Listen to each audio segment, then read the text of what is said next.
Welcome back to the Hushlife podcast, people at home. Listen, we're not going to claim to be the most consistent podcast, but we will claim to be the most inconsistent podcast, but we're trying to change that. We've had a busy season, and we are on the downhill slide of the 2025 fall season, and it's been a great one so far. Hopefully, you guys have been catching some of the flicks on YouTube. We are trying to upload them very consistently, so we go out and shoot one, a new hunt, get done with it. These camera guys go home, bust out the edit, and then we try to get it up as real time can be. So hopefully you guys have been watching them. If not, go and check them out. We've had some really good hunts this year, and we are currently on a hunt right now. We are chasing some elk around. We've got 3 elk tags in 3 of our pockets, and what we really want to talk about today is a bunch of things, but one of those things is the Semi-Live series.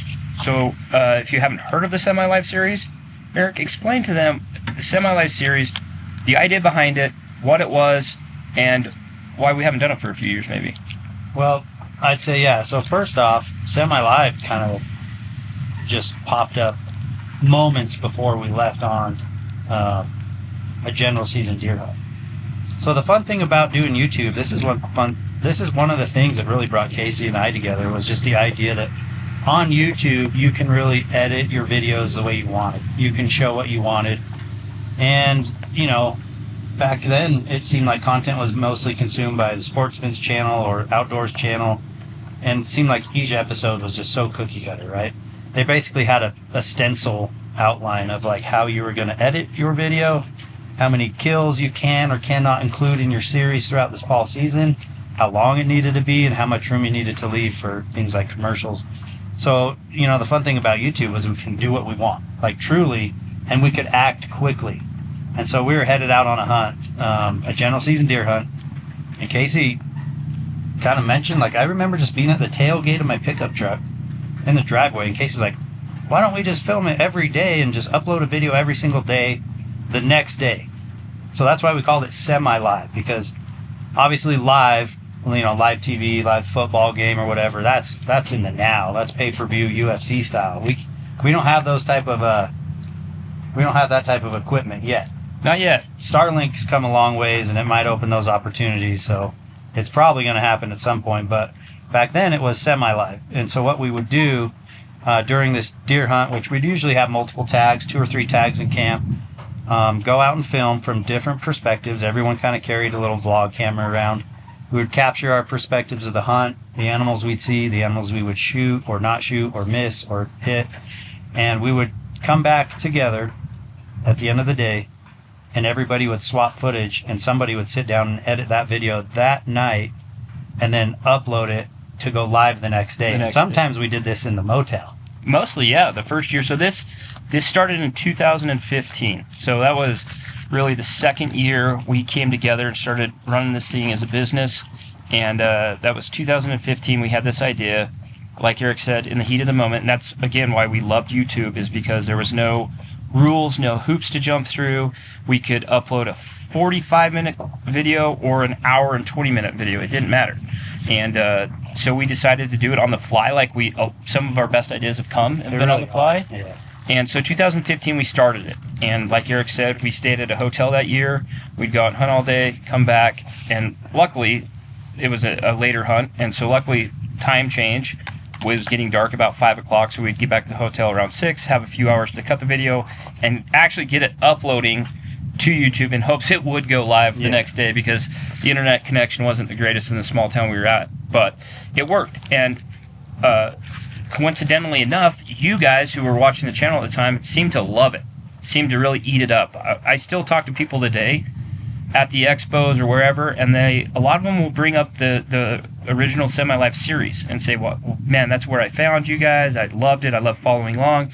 And one of our big goals from the start, and is still today, is we've always tried to give you viewers some value. If that's education, if that's entertainment, whatever it might be, we always try to give value in our videos, and we continue to do that today. But the value, I felt like, you know, after talking to a lot of people that watched those original Semi-Live series, was they felt like they were there with us. They felt like they would go get home from work, even though they weren't with us on the hunt or even out hunting themselves. They were, in the grind of the 9 to 5 life or whatever. They'd get home from work, be excited, watch the new episode, and then just be really looking forward to the day, kind of like how it is on a hunt. You go out and hunt all day. You might have seen some animals, have a plan for tomorrow. You go to bed in hopes and with excitement for what's going to happen the next day. Yeah, and basically, it allowed us to leave people on cliffhangers, not on purpose, right? Like, nothing was a tease, nothing was a setup, a staged, or anything. So a lot of the times, like Casey said, we'd go on an evening hunt, maybe find a buck that we wanted to pursue the next day. And the viewers had to feel that emotion and sleep through the night, just like we did. And I think the reason why people like that is because it's relatable. And it also gave them something to look forward to when they got off work. I mean, that's the comments we get, right, at Expo and running into people face to face, is they just looked forward to, like, the next video, because it typically just the storyline ended and you had to come back to pick up right where we left off to figure out what happened. But a lot of people really enjoyed that because it was so close to being live, it matched the season, right? So here we are in October. Everybody else who's also hunting general season deer hunts in other states, October has a look and a feel when you go to the mountains, right? Like, maybe some leaves on the tree, but most of the leaves are off. Sometimes it's snowing.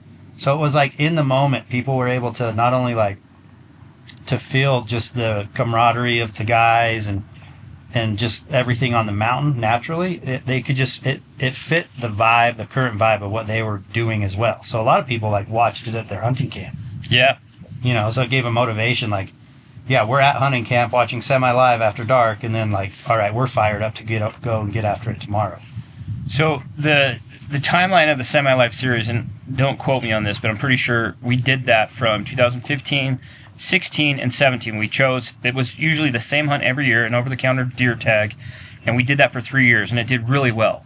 Well, that really, and we've always tried to do this with the channel, is try to evolve and adapt to what people are liking and what people are watching. And what we noticed after doing that for 2 or 3 years was people loved that series style and seeing something every day. And so that really shaped the way we shot the 2018 and 19 season. And going into 2018, we decided, let's do the semi-live series for the whole entire fall. Yeah, video a day. Video a day from the first hunt till the very last one. And that season, and I believe it was 2018, was 84 straight videos every day. And what we committed to as a group was, this group works is we tried to divide and conquer as much as possible because, like farmers say, make hay while the sun shines. Well, we only have a limited run to make Western big game hunts, and that's usually August through November, December. So a lot of times we're split up trying to create as much content as possible. And but what we all committed to was, even if Eric was on a hunt with a camera guy and I was at home getting ready to go on a hunt, we were all going to film to kind of just show that back and forth of the hush life and what that all included. And that was, hunting to at home packing to even some really personal family stuff that we shared. And but that was all developed that 2018 season. Those 84 videos were developed because of the semi-life series and how well it did. Yep. And we did that for, I believe, 2 or 3 years. That's how we ran the Hush channel. Every fall, we would do a video a day for the entire fall. Well, like I was just saying previously, we've always tried to adapt and not to pat ourselves on the back, but I feel like we were one of the many or one of the few forefront runners of people doing this stuff on YouTube and the way it was being shown. And when we did that, a lot of other channels started doing that as well, which was awesome. Like, we always supported that. But after that run of, maybe 2 or 3 years of doing the semi-life series the entire fall, we went back to doing more of a one video per hunt type thing, like a premiere almost, if you will, of each hunt, which has worked out really good too. But again, we're always trying to adapt and evolve to what you guys like. You guys give us a lot of feedback, and trust me, we take it to heart. But I want to step back a little bit, because in 2015 when we started it, how old were you, Matt? I was 15 or 16. I was a sophomore, junior in high school. And Jediah, how old were you? I was little, like 7th or 8th grade. A little guy. You can imagine this guy was a little guy at one time, like the rest of us. But what was interesting to me is, if you guys don't know, this is Jediah. We brought him on this year as a full-time seasonal employee, and he's been crushing it for us. He's been with us since we've worked with Jed a lot. Jed is Matt's little brother. Some might argue the handsomer of the two, but I'll leave that up to you guys at home. But I had this long talk with Jed the other day when we were up on the hill. Jed spoke to the Semi-Live series because as a kid that was just growing up, didn't really know who we were besides us on the internet. What was your take on that series? To me, it almost felt like I was there hunting with you. I think that was probably my favorite part of it. And I remember going to school and then going to football practice in the fall. And then right when I'd get home and have dinner with the family, the first thing I wanted to do was watch the new episode of the Semi-Live. And it felt, to me, almost personable, like I could be there with the Hush guys as they were filming every day and uploading the next day. And I always thought that was super cool. I was telling Casey, like, I can think of like 5 things that Hush did when I was growing up watching their videos that have stuck with me, and Semi-Live's definitely top of the list for sure. Heck yeah. Maddie, did you remember watching it? Were you a fan back then? Did you even watch Hush? Were you living the Hush life or not? I was a big fan of the Hush life. Yeah, I vividly remember Eric getting that big buck and just being like, man, those guys are just out there doing it. They're just buddies and they're out there hunting hard and they're getting them. And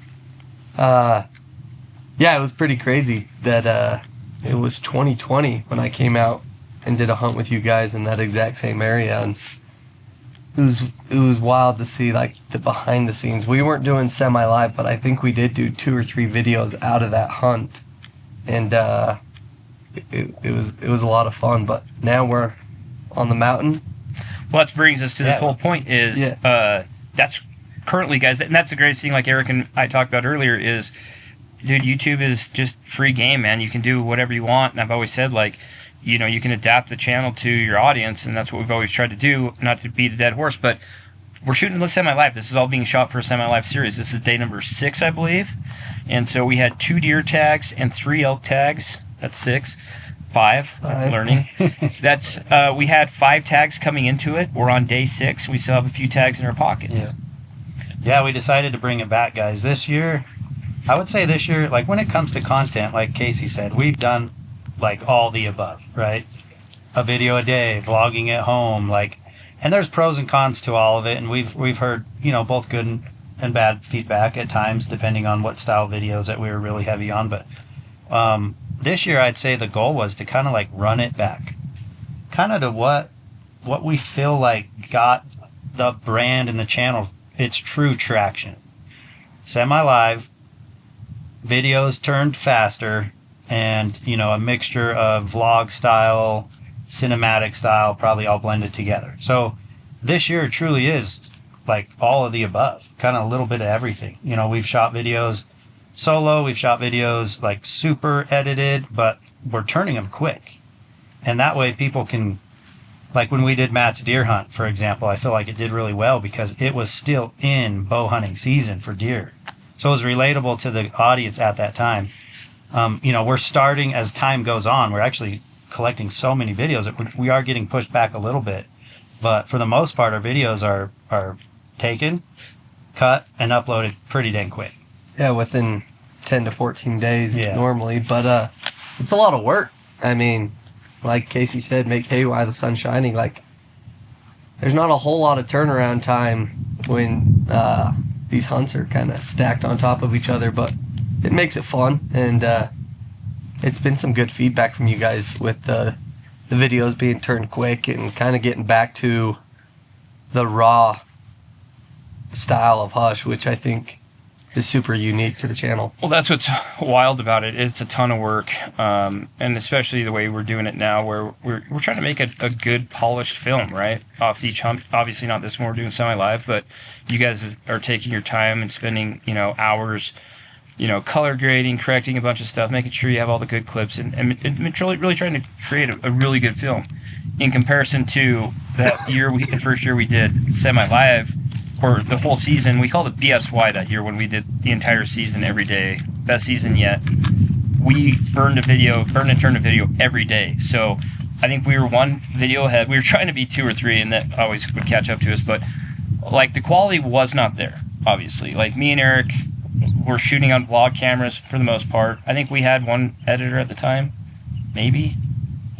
Yeah, I think Andy. But we were all just editing our own clips and then sending them to whoever. Every day was somebody new.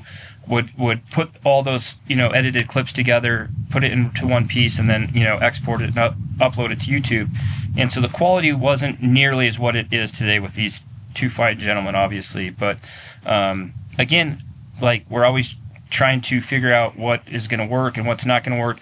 But one thing I will say about that is, I think the one thing we've never tried to do and have never been real successful at is chasing the viral moments.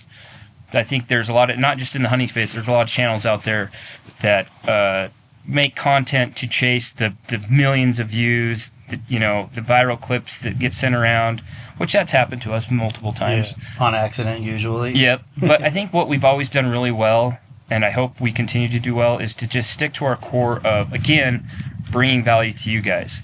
And I think our value, if it's entertainment, education, whatever, is just being relatable to you guys. And the people, because guys, we don't just make the films like, and I know you probably hear every YouTuber say this, but I'm such a big consumer of YouTube content. That's pretty much, besides the NFL, that's the only entertainment I consume is YouTube content and hunting space content. And I just love watching new, up and coming kids create good films that I relate to, and that's what we're hoping to do with you guys. And I hope we continue to do that. But it's been a fun season for sure. I think we're always trying to adapt and change, but at the same time just remain to our core and what we believe is important for us and for the viewers at home. Yeah, I think there's a lot to be said about that. Like, we have all these conversations on how we should edit them, titles, thumbnails. I mean, we go through it. Trust me, guys. Like, we go through it. But at the end of the day, we kind of fall back on, let's just make content we're passionate about. And it seems that the viewers seem to enjoy watching us or even other people do what they love the most. So I think that's always my go-to. I will say, I agree with you, man. Being passionate about your own stuff is number one key. And trust me, I'm so proud of the content that we've created over the years. And it usually comes down to these guys right here. Every time a new video comes up, I'm one of the first to watch it, even if I'm not on the hunt. Obviously, if it's an Eric film, or Maddie was out in Colorado, filming a hunt for himself, whatever it is, I watch it, and I'm so very proud of it because I truly feel like it still hits the core of why we started doing this, and I'm proud of that. And I'm proud of our camera guys and our editors, and I always have been. And I think there's something to be said about, you guys grew up watching us, which is crazy. It makes me feel so dated and old when you guys say that, you were in 7th grade when we were making that, because I felt old back then too. But I think there's something to be said about that. You guys have come and you guys knew our style, and you've brought your own style with you, which is so important. And but you guys grew up watching us and kind of knew what our protocol was, and you guys just nail it every time. I think that's super important. Yeah, it's pretty easy to tell a story when you guys are real and authentic, and not to pat ourselves on the chest, but it's there's been times throughout this hunt where it's it's been slow and it's been a grind, and it would be super easy to sleep in, but these guys are getting up and they're pushing us, and they're still eager to go check the next ridge, check another glassing knob, and I mean, it's real, Well, that's just the passion of it all that Casey's talking about. To do this, you gotta love this. But my favorite part about it all is just when I was in 7th and 8th grade watching Semilive in 2015. It's been 10 years exactly, and I always talk to Matt, and me and Matt started an Instagram page when we were younger, and we always aspired to be like you guys. And it's just wild now, a decade later, we're living it. And not to expose too much, but on this series, you guys are going to see a day that I thanked Casey and Eric for, just because of the opportunity. It was probably one of the funnest days of hunting of my entire life. Just the amount of animals we saw, being with my brother, being with Eric, being with Casey, some of my very best friends, and just being in the mix of some serious awesome action, and it's the passion. Like, some mornings are hard to get up, but like, you could get up and have a morning like that. Like, that morning was tough. We had a big hike. It was cold. Our beards froze. We all went to bed with, big heads that this was going to be a easy deal, and then we all woke up. Wait, back it up. The night before. No one wanted to go do it. The night before. No one wanted to go on that hike. The night before, Jed with these glasses on is pulling. He's zoomed in all the way with the Vortex 85, scanning the farthest skyline you can see. He didn't even have a spotting scope because those glasses, he can actually see the future with. Yeah, I could see. No, but I spotted a buck, giant, and I told Casey, like, he knew the moment I hit the deer with the spotter, I was just giant. And like Casey said, nobody wanted to go. It was deep, but we went, and man, you guys are going to see. It was awesome. No, my favorite part of the whole thing is Eric and I get back to camp, and we're like, where's the footage? Where's the footage? And they're showing us, and it's like a 10-second clip, and I'm like, what happened? And they were both just so panicked looking at the buck that both of them just lost their mind. I lost my... And that's the greatest thing ever. You can hear it in the audio clip. Both of them just freaking out. And that's why you do it. That's why you hike up to the glassing knobs when it's 10 degrees. Exactly. And then just the panic of seeing a hunter, like 50 yards from 50 yards. Literally, the buck wraps around this knob and a hunter comes off the knob 10 minutes later. You guys all know how it is. Like, hunting public land, OTC tags, you glass something up, some potential, if it's a big bull or just a nice bull or whatever. A doe if you have a doe tag, and immediately in your head you're like, oh yeah, like this is going to be perfect. And this scenario was, we had deer tags, me and Eric, and Jed spotted one of the largest mule deer I've ever seen on the hoof. But he did it from about 6 miles away, which I am not kidding. I've always prided ourselves on being really good behind glass. Me and Eric, Maddie's phenomenal when he came on, and then Jed, man, he comes on and he just freehands a pair of binos, pair of vortexes, and he just spots everything. But he glassed this buck up, no kidding, from 6 miles away as the crow flies. And we put the Ollin adapter on it, and because I could sense it in his voice. Jed likes to play jokes. He likes to scare people all the time. And so he's always playing games. But as soon as he saw that, and he's literally in the Vortex Razor just scanning at this distance, and just immediately he hits this deer and knows it and is like, oh my gosh, I just found a giant. And, I could sense in his voice it wasn't a joke. It wasn't a scare Casey type thing. It was for real. And then he puts the Ollin adapter snapshot system on it, and we zoom in, we could see it, and this thing looked like and I'm not kidding, it didn't just look like that. This buck is giant. That's exactly why you scan at those retarded distances. Whether you're elk hunting or deer hunting, you can't help but look 6, 7, 8, 9 miles away, just in hopes that you see something so big that it doesn't matter where it is. You just need to confirm it, and then you will most likely go through any suffering to go and pursue it. That it doesn't happen often. Like, it happened a few years ago on the elk hunt, right? Mornings winding down, see elk from 8, 9 miles away, and you go and you make it happen. This buck was the same. You're not scanning for just anything. You're scanning at those distances in hopes that you find something so big it doesn't matter how far away it is.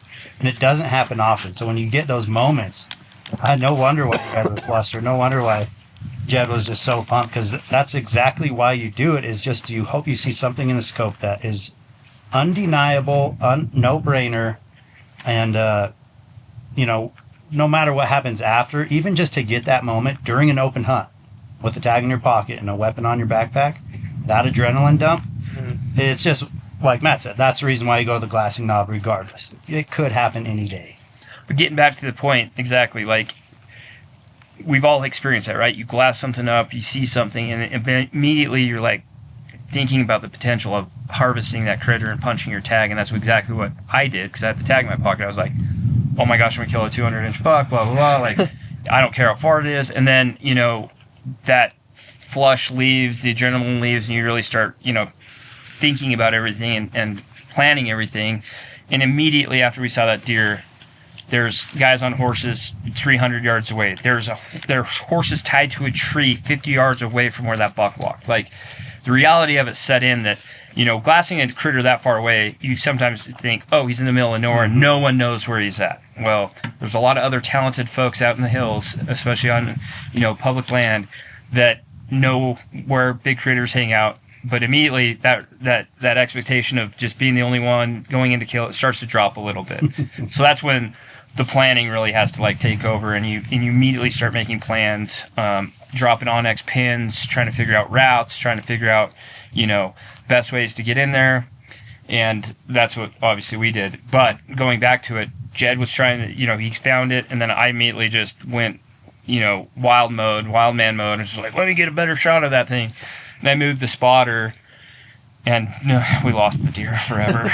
But so we get back to camp, we show these guys, and we make a big plan. And the best route to get in there was 5-6 mile hike in, just to get to where he was at, and then you got to start hunting him from there. And so we made this big plan. I remember just thinking there's so many variables going into this thing. The 5 mile hike, obviously, we get up at 3:30 to go hit the trailhead. Other guys obviously were around them. We find, that it's a main trailhead, so other people are hiking in. But we went and did it. And Eric said the night before, and this stuck with me, he's like, it's not going to be fun until we get in there. He's like, once we get in there, none of us are not going to be stoked that we're in there. And that's exactly what happened.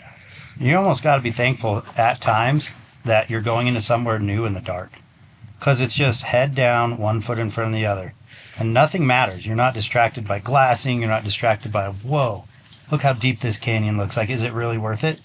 We all just head down, headlamps on, marched in there, and we made perfect time. And it made for, just like Jed said, one of the best days of mule deer hunting ever. We didn't talk for 2.5 hours. No, we're all just in our own zone. In your own space, dude. I went through a lot of spaces, too. We hit the trail, man, this is going to be long. Then, a half mile in, I'm like, this ain't bad, dude. We're going to fly through there. Then about 1.5 miles, I'm like, we're never going to get there before light. And there was a time where I wanted to turn around or just sit down on the trail. And then you get in there and you're, like Eric said, man, you're just like, dude, we're here. We got there at perfect time, in the gray light.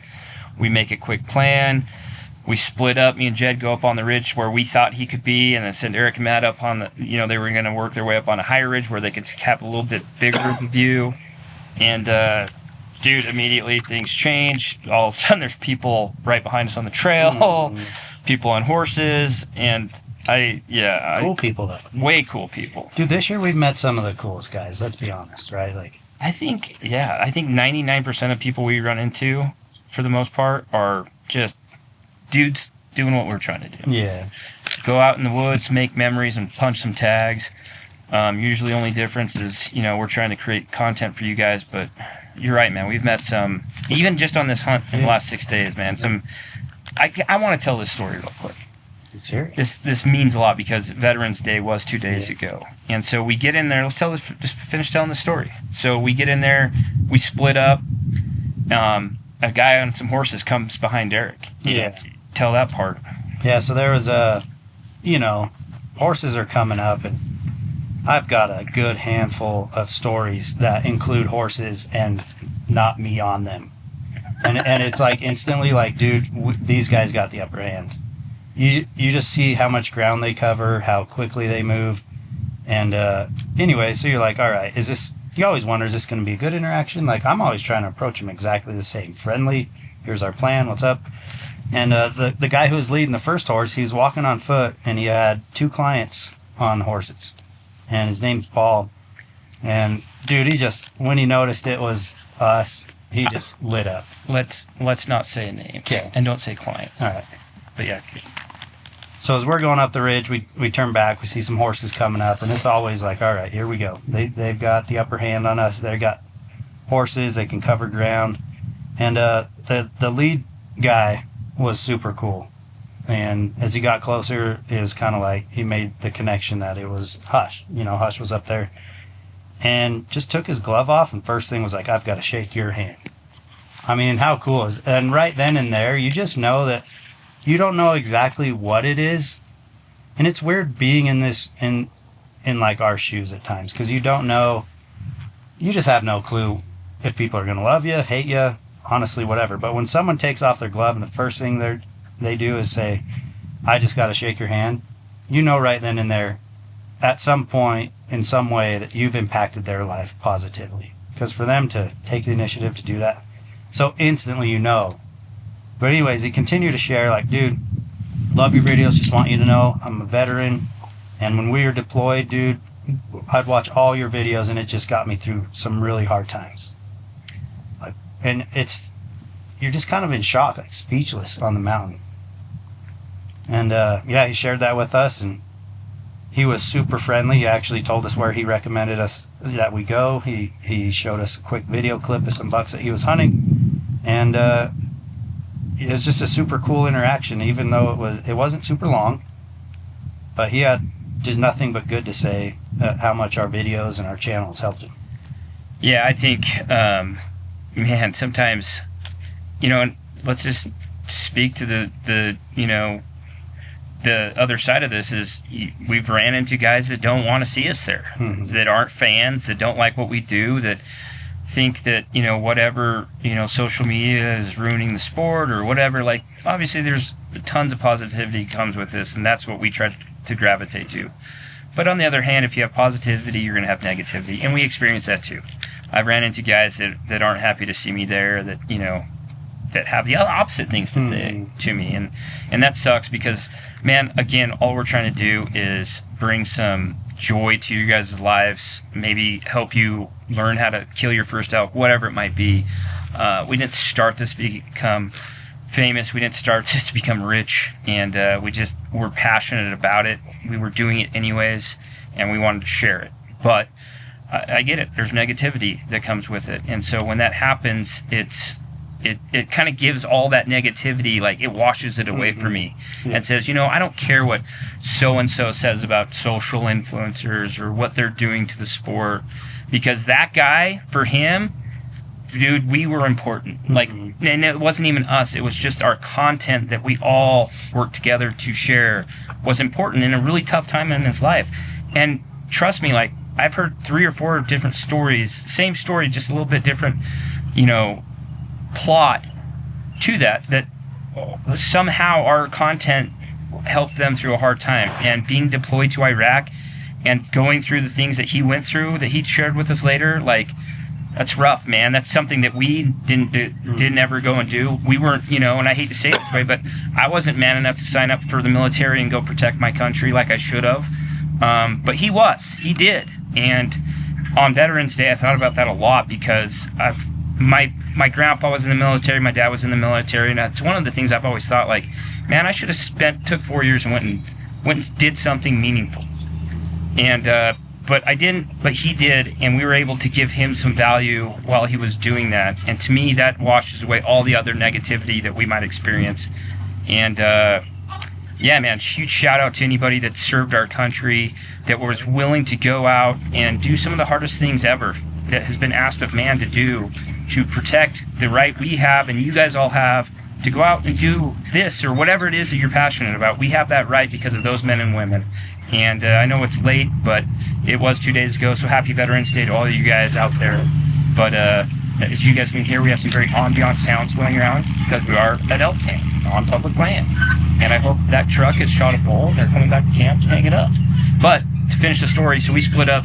These guys had that cool interaction with this guy, these gentlemen, and we go get it set up. And like Jed said, man, we saw a deer, it wasn't the buck, but it was a big, nice, mature buck bumped up out of the basin. I don't know if it was us or the horses. And then we just sat there and just enjoyed it. And then all of a sudden, man, things happened and deer just started piling into this canyon we were in. And it was unreal. Like Jed said, man, it was one of the best days of deer hunting, one of the best mornings of deer hunting I've ever experienced. And we do this a lot and have done it for a lot of years. And like, you never know that when that day is going to happen. And that's, you know, that's why I'm glad that as a group we all decided to go make the push and get in there. But anyway, bucks come out and we're going through them. I mean, how many bucks were in that canyon? 10? At least at one point. 10 bucks, 40 does, and they just kept coming. And we know the night before, you know, 12 hours earlier, there was the Mondo the giant, the toad, whatever you want to call it, was right there. And so the anticipation of that buck just being one of them that came over the ridge could have happened at any second. And unfortunately it didn't. And we got preoccupied with another really nice deer. And I told Jed at one point, because we got there, sat down, we started glassing right where we thought the buck was, and Jed just starts finding deer. Not in the canyon, everywhere else but the canyon. And I finally told Jed, I'm like, hey, because there was a couple bucks that he was like, hey man, that's a nice deer. I'm like, finally I was like, dude, we came in here for one deer. Let's concentrate on him for just like, an hour. See. Well, that got thrown out the window when the first, real nice 4-point came over the hill. Real nice. Anyway, we got set up on it, and we don't want to ruin it if you guys haven't watched the Semi-Live series, but we had some success, and plot twist.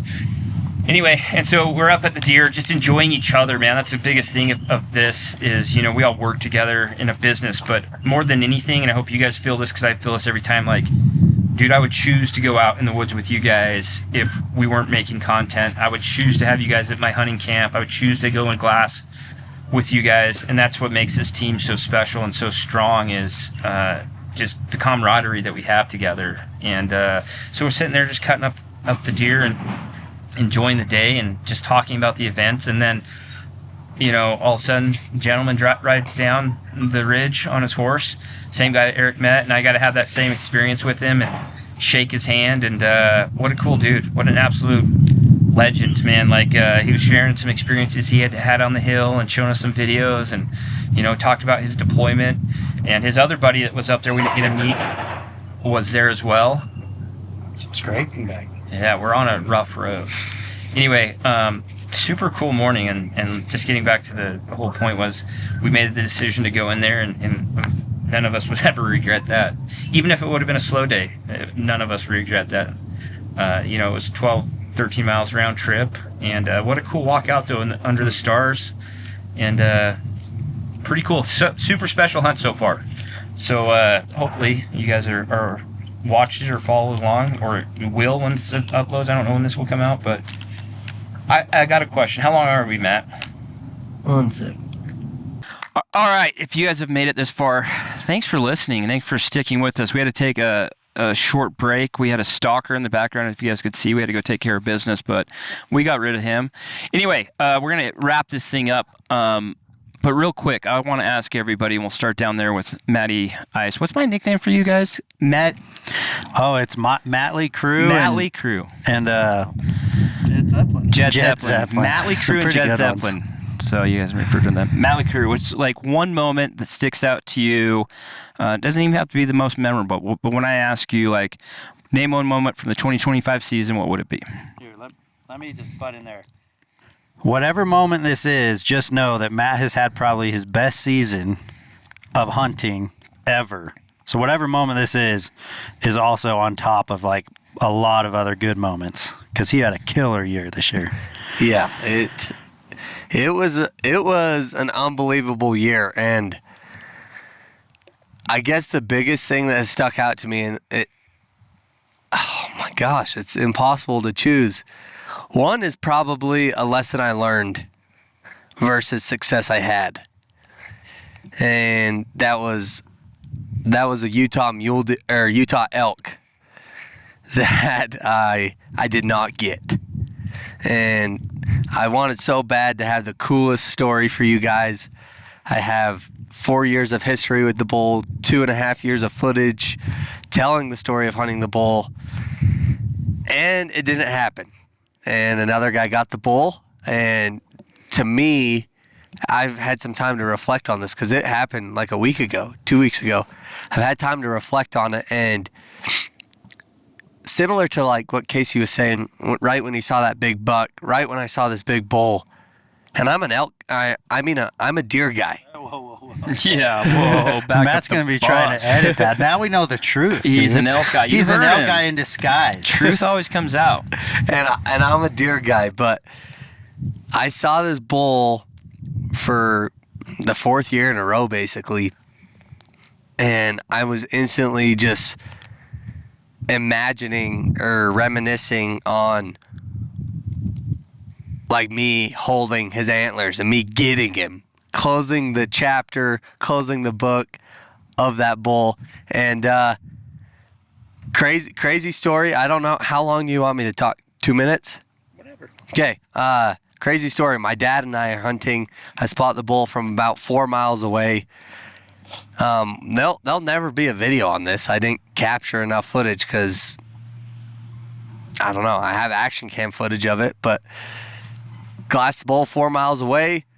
My dad and I make a game plan. We hiked 4 miles in to get as close as I could to the bull. Across the canyon. He feeds out with about an hour of daylight. He's at 500 yards, and it's an iron sight muzzleloader restriction, and you can't shoot that with iron sights ethically.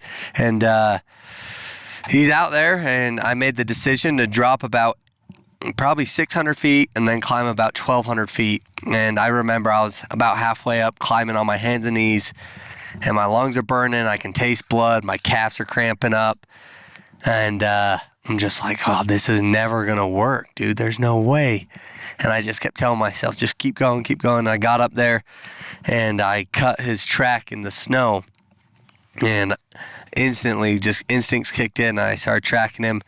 And I was on this big north slope in some pines, and I saw his antlers kind of glistening in the sun at about 200 yards, just feeding.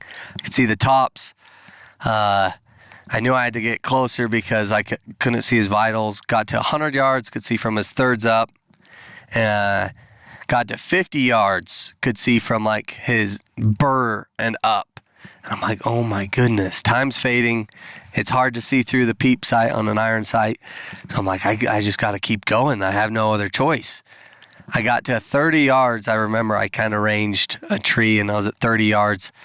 And I remember pulling up on the bull, and I could see from like probably his chin up, and he's just feeding. And to this day, I don't really know what happened. I didn't have an ethical clean shot, but I remember stopping the GoPro or the action camera and starting it again.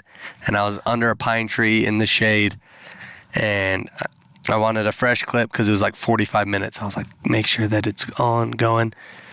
And I had the gun shouldered. Like I just was waiting for him to like even pick his head up, and I was going to shoot him frontal because he's facing me. And he like glanced up, and he didn't even like go on alert or anything. He just glanced up, kind of put his head down like he was feeding, and just darted off down the canyon. And I got word a few days later that was Wednesday night. That Thursday morning, a lucky hunter walked the bottom of the canyon about 1.5 miles down from there and shot him at 30 yards in a meadow. And that's the end of that story. But hindsight, the most memorable thing about the season was that even when you think that you got it in the bag, or even that you think it's a good play, they're just animals, and they're built to survive. And even as bad as you want something, sometimes it doesn't fall in your favor. And hindsight's always 20/20. Like maybe I should have stayed back at 500 yards and tried to pattern him, learn a little more. But I've had history with that bull, and he usually never does the same thing twice. So I took the risk. But yeah, long-winded answer. But my most memorable thing about this season was learning and experiencing my best season yet, I guess, is my final answer. Nailed it, man. And by most memorable season yet, it's you've punched some tags this year on some exceptional critters. Yeah, it was. Maddie's a killer, man. He's a killer behind the lens, but he's also a killer with a tag in his pocket, that's for sure. And he's had some opportunity this year to get out and do some hunts, and he's just capitalized on for sure. And it's been fun to watch, man. Yeah, if I had a Coos tag, that would be the Deer Slam of North America this year, which would be wild, but it was a good year. We're flying you to Mexico to go Coos. Just kidding. That was rude. Never mind. Never mind. Jed Zeppelin. Oh, man. Give us a riff, bud. Yeah, dude, this season has just been, I was talking to Eric about it yesterday. It's been... Sorry, I'm going to change your question, okay? Not most memorable. I want your honest answer of when I say, because again, Jed grew up watching our videos. Jed was on a mission for the church when Matt came to work for us. Jed grew up with aspirations to do something in the outdoor space. He's been a guide for the last 2 years, part-time. And tell me, coming into this season, knowing that after we had the initial talk, that was always been the plan, was to figure out a way to get Jed part of this thing. So before coming on to us and now working for us for 3 months, what's your biggest takeaway? That's my question for you. Man, I always hear it. Like, I always watched the videos, and I was like, I've always thought, like, even watching other YouTube hunters, like, do they get after it? And I mean, I experienced a hunt with Eric we lived in the desert for a really long time, but we grew very close together as friends because we were just alone out there. But I can honestly say the first hunt I ever did with Eric, for 20 days straight, he didn't sleep in one time. He didn't take one hunt off. And I think that's my biggest takeaway. Like, even with Casey, like, I've done a couple hunts with Casey now, and same thing, just the passion and the drive they have. They don't just show up and take the easy route. And I think that's my biggest takeaway. I think that Did you think we did before? No, I just feel like you guys are a lot more for real than I expected. Which I knew, like, you guys had come and done some giveaway hunts where I guided, and I was fortunate enough to be a part of those, but I knew you were for real there. But, like, really hunting with you guys, and just you guys are just genuine people, for sure. And Thank you, man. I've had some super good good times with Casey this fall, like times that I'll remember the rest of my life. Time that happened on this hunt that just was amazing. Me, Matt, and Casey and Eric, just that. And I've had some times with Eric, like this fall in Idaho and all over, that has just been awesome. We've just had really good relationships. And me and Maddie, for sure, growing up and this being our dream, I've been fortunate enough to have an experience with him killing a giant deer. And so I think for sure, just, I don't know, to answer your question, just you guys are just genuine, awesome people who genuinely care about the sport, and you get after it. Because this is what brings up that question, because me and you had a long conversation about this headed to one of the hunts earlier, is we hear, from a lot of you guys and meet people at the expo, and a lot of times people will be like, man, you're living my dream. You have my dream job. I would love to do that. And it's true. Like, hands down, for us, this is, if you asked me when I was a 12-year-old boy, what do you want to do with the rest of your life? Like, what do you want to do when you grow up? And if I would have known this was a possibility, it would have been this. Something in the hunting space, something that would allow me to be in the woods as much as I am. Chasing just adventure is what I would say, and we're living it. So it truly is, to me, the greatest gig. But going along with that, I was telling Jed, and I was trying to, preparing him for the season, is, you guys get a lot of water polish videos, and hopefully they're good, which I think they are. But there's a lot of other things that go on behind the scenes with this business. There's a lot of time that are hard, right? Let's not lie. And I told Jed, I said, I would assume if, 10 people came up to us at the expo and said, I want that job, I want to work for you, I want to do that. And we took 10 of them, and we ran them and said, okay, well, we're going to hire you for this fall, and you're going to work for us just like you have from August 1st to December 31st. I would assume that maybe 3 people out of those 10 would say, yep, hire me full-time next year. Would you agree with that? Yeah, for sure. And that, I was going to bring that up. Me and Casey, that talk we had, it's a lot different than you expect. Outside looking in, you think that we just get to go to the most rad places, hunt the most rad tags, and it's super laid back and chill. And it's still work. It's still, I don't know. It's just, I completely agree with that. I remember that conversation. And it's the time away from home that I don't think people add up the days. For sure. Turning and burning. I mean, you're at home long enough to kiss the wife, do laundry, dump SD cards, charge those batteries, and literally pack it back up and go to the next. That's what leads me to this. I don't think we say this enough, and I will stand on this from day one, is, maybe 3 out of 10 people, only 3 out of 10 people would be allowed to come back and do this, because truly the reason this all works is because we have four amazing women at home, and that's the truth. And has been since day one, man. Like when we started this thing, when I started this idea of capturing hunting content and putting it on YouTube, when Eric came on, like that's a big risk to take. There's, Eric has, recently been married in the last few years, baby on the way. Like it's a hard lifestyle to come into. You're gone, like he said, for 3 to 4 months. But I can tell you the only reason that this works for the four of us is because we found the four right women for us. And you guys can shout out your wives, but babe, I love you to death. You're probably not watching this, but if you guys see my wife around, tell her thanks.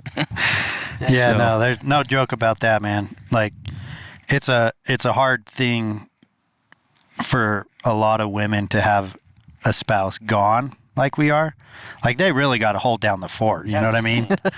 Like we're out here, and it does look like fun. It just looks only like fun, And I think sometimes even my wife Kate is just like, not that we're not working hard, but it's like, do you need to really be gone that long on that hunt? Does each one need to be that long?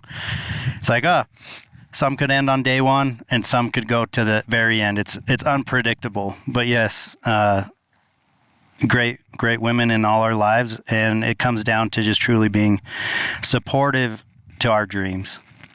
Without that, it'd just be a battle. I mean, it wouldn't work, right? Never. Whether the job wouldn't work or the marriage wouldn't work, something would have to end if they weren't just truly supportive for us to follow and chase our dreams. I don't care where you're at in life either. If you're married, it takes a lot. It's a lot. It's just holding down the fort. I say that it doesn't matter if you have 5 kids, 2 kids, a kid on the way, or one day we're hoping to teach Jed how to make kids, or no kids, but it doesn't matter. Like you're married to your spouse to be around them and love them and work together. But for 3 months out of the year, like, again, we're gone a lot. So it doesn't matter where you're at in life. It's just tough. And fortunate for us, we didn't settle, right? No. Found the right women.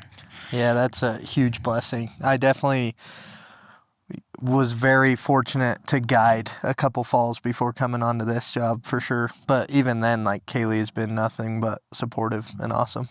And I can't thank her enough for that because like Eric said, just a constant, like the job's already hard enough getting up at 3 and hiking 6 miles and not knowing if you're even going to be in them. And then getting home and dumping cards and then editing and turning and birding videos, but then having a personal battle in a marriage, I couldn't imagine. So very fortunate, all of us for sure. EC Money. Give me one takeaway from this year, a moment that comes to your mind when I ask you that question. What did 2025, what does that look like? What did it mean to you?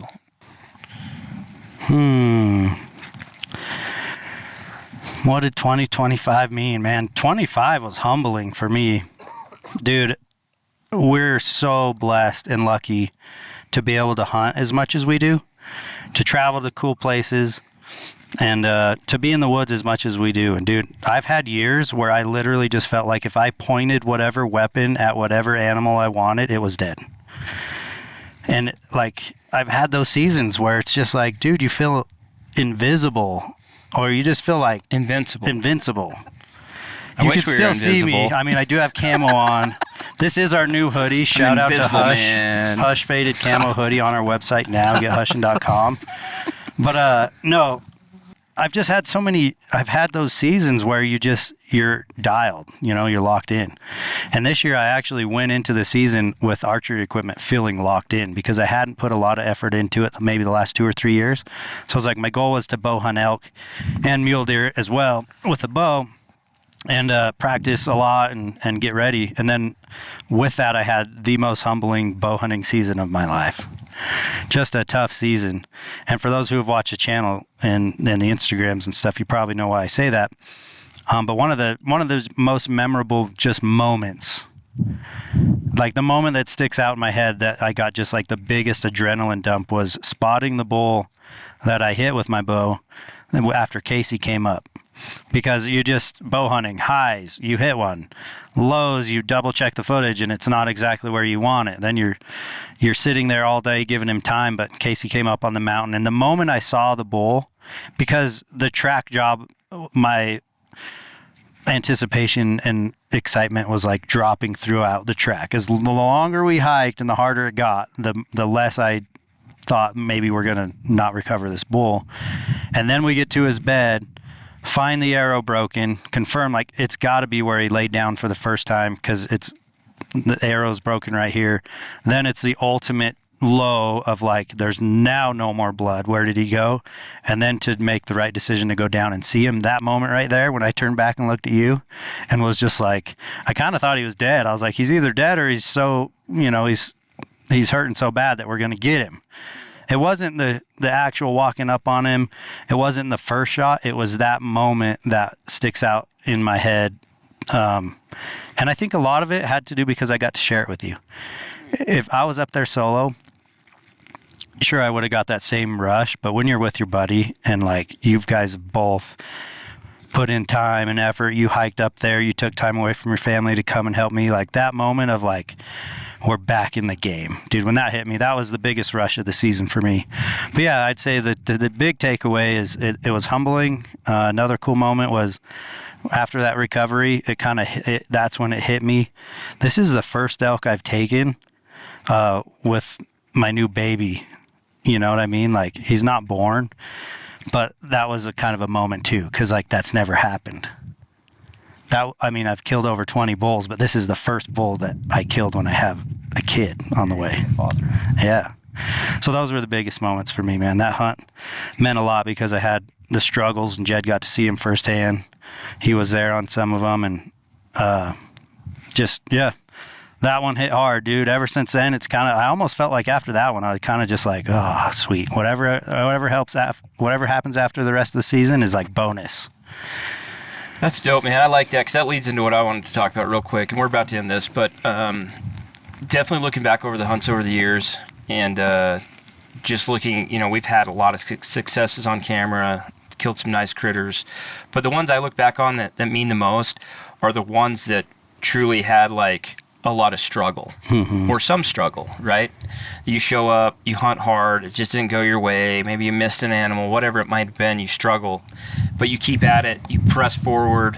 We always use the phrase just pressure, time and pressure, and then you finally find that success and you punch your tag, and then all those struggles and all that stuff just really, like, I feel like there's just a downhill momentum to that excitement, and you finally punch that tag and have success. It's just like, holy crap, I had to earn that. And I think, to me, that's, the times that you learn the most is when you go through those.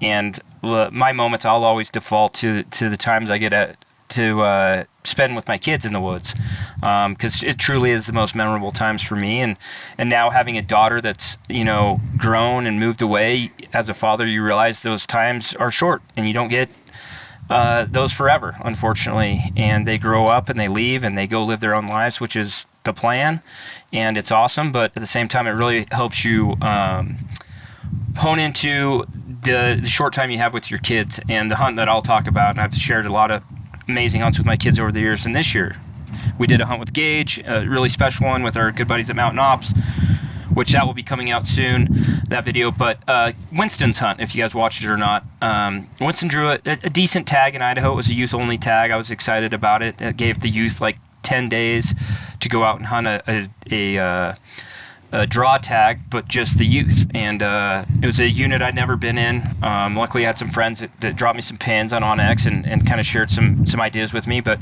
we went into it fairly blind. This is only Winston's second year of big game hunting. And last year he was super successful. He killed a bear and killed a really nice bull. As a 10-year-old, that's pretty amazing. And trust me, I love when my kids, we go out and punch tags for my kids. I love that. It means the world to me. But something that my kids haven't experienced a whole lot is those struggles. And doing what we do and having these amazing hunters around me all the time, like my kids have found a lot of success. And looking back, like I think the one thing that maybe they have lacked is going through a lot of struggle to find success. And, Winston, second year, second bull tag, which is unheard of. We went into that hunt with some high hopes, and for whatever reason, it didn't happen, but it didn't stop us from working really hard. I was proud of my 11-year-old boy and watching how hard he worked. And, it's easy to get frustrated. Day by day 4, we were hiking out on these ridges, and he started asking me, like, why are we glassing this? We just glassed this. There's no elk in it. I was like, well, there could be. Anyway, long story short, like, as much as I wish he could have punched a tag, I'm now becoming more grateful for that experience I had with him, the time, but also just the hard work he put in. And he just, unfortunately didn't find success. And that happens. It happens in hunting. It happens in life. It happens in all walks of life. And to me, like, that's why I'm so passionate about sharing that with my kids, is the times I look back on my life growing up and the lessons I learned, the most important ones, were probably learned on the hills. And that's why I think it's so important. And that's the moment that comes to my head, is just, unfortunately, he wasn't able to punch a tag, but he worked really hard. And I think that will be a lesson he'll take away with him and hopefully apply it to his life and, carry on and continue to work hard. But anything else? Any closing songs? You guys want to sing a song, a hymn? I'm just so curious now. How did Winston take it? Like, after it's all said and done, didn't get a tag or didn't tag out. Was he bummed? Was he like, all right, now I'm really motivated for next season? Like, what was his takeaway, you think? He's at that age that he was upset. Like, he wanted to kill a bull. Kids love finding success because they see how happy, it makes everyone around, and like coming home to mom with a bull in the back, and grandpa always comes over, to check out the critter. And that was all gone. Like, that didn't happen. And so he was a little upset, and he looks back and he's just like, and we had a chance, man. Like, we found a bull. We went over there 2 days in advance to scout because we'd never been in there. And we found a shooter the night before, and I thought I had a good plan going into opening morning, and I just pushed it a little too much, and we got too close and bumped him. And that was really, at the end of the day, our only real chance. But he took it well. Like, he understands that just, you don't kill something every time, and he's going to continue to learn that, man. Growing up, like, I was a terrible hunter. I love my dad. He was a fantastic archery hunter, but rifle deer hunting was my thing when I was 12. I didn't kill a deer until I was like 15 years old. We were terrible at it. And that was just what hunting meant, was to me growing up, was like, we're going to go out and I'm going to have all these expectations of, we'd only ever go out for like 3 days at a time deer hunting. I might get a miss like the Monday, go out Friday, hunt Saturday, Sunday, Monday. But I always had these giant expectations, and I always came home way disappointed.